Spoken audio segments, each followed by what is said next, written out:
Hi, പുതിയൊരു വീഡിയോയിലേക്ക് സ്വാഗതം. എല്ലാവരും സുഖമായിട്ടിരിക്കുന്നു. എനിക്കും സുഖമാണ്. ഞാനിപ്പോൾ പറയുന്നത് ഒരു കുടുംബത്ത് 4 പേര്, ഒരമ്മയും ഒരച്ഛനും മോളും ഒരു മോനുമായിട്ടൊക്കെ സുഖമായിട്ട് കഴിഞ്ഞു കൂടിക്കൊണ്ടിരിക്കുമ്പോഴായിരിക്കും മക്കളുടെ കല്യാണപ്രായം.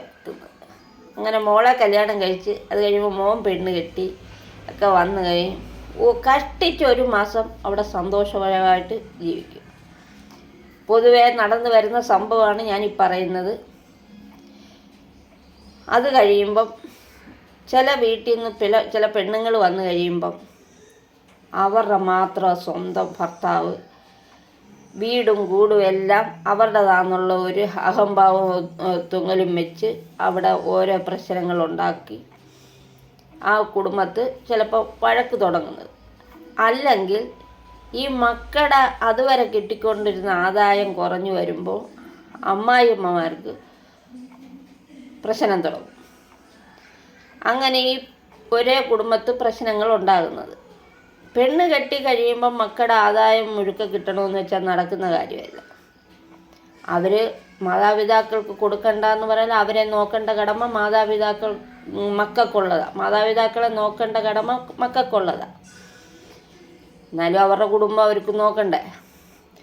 അപ്പം ഇങ്ങനെ പ്രശ്നങ്ങളായി കഴിയുമ്പോൾ നമ്മൾ പൊന്നുപോലെ വളർത്തിയ നമ്മുടെ മോന് ആണ് അതിൻ്റെ ബുദ്ധിമുട്ട്.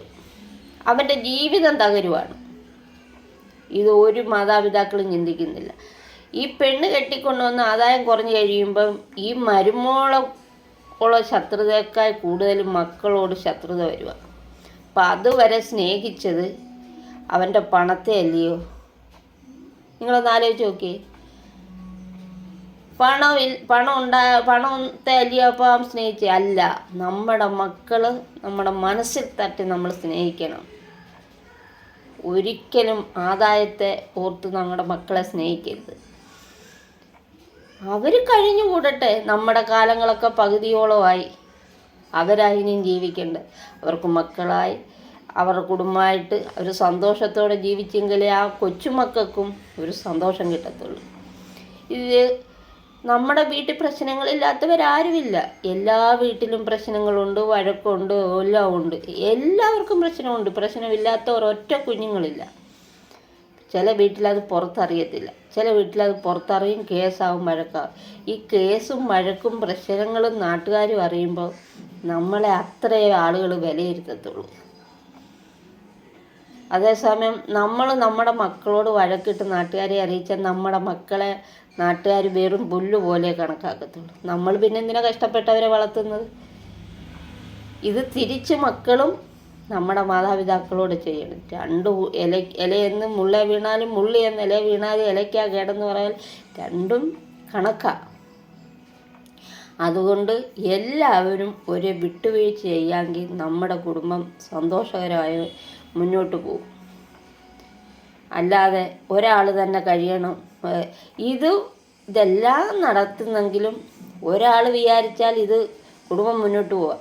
നമ്മുടെ ആമക്കൾ, മിക്ക കുടുംബത്തും ആമക്കൾ പെണ്ണ് കെട്ടിക്കൊണ്ട് വന്ന് കഴിയുമ്പോൾ കുറച്ച് നാളൊക്കെ അങ്ങോട്ടായി വഴക്ക് മുഴുകി കഴിയുമ്പം ഭർത്താവ് ഭാര്യയോടൊപ്പം ചേർന്നിട്ട് മാതാപിതാക്കളെ ഒറ്റപ്പെടുത്തുമ്പം സഹിക്കുമോ മാതാപിതാക്കൾക്ക്?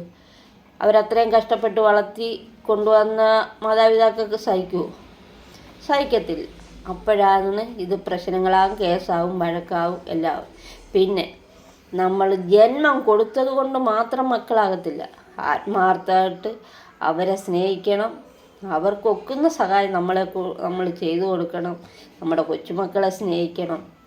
അവരുടെ കാര്യങ്ങളൊക്കെ നടത്തണം ഒരു പരിധി വരെ. അല്ലാതെ മാതാപിതാക്കളാന്ന് പറഞ്ഞിട്ട് കാര്യമുണ്ടോ? അതുകൊണ്ട് എല്ലാവരും ഒരു വിട്ടുവീഴ്ച മനോഭാവത്തോടെ മുന്നോട്ട് പോകാമെങ്കിൽ നമ്മുടെ കുടുംബം സന്തുഷ്ട കുടുംബമായി മുന്നോട്ട് പോകും. ബായ്.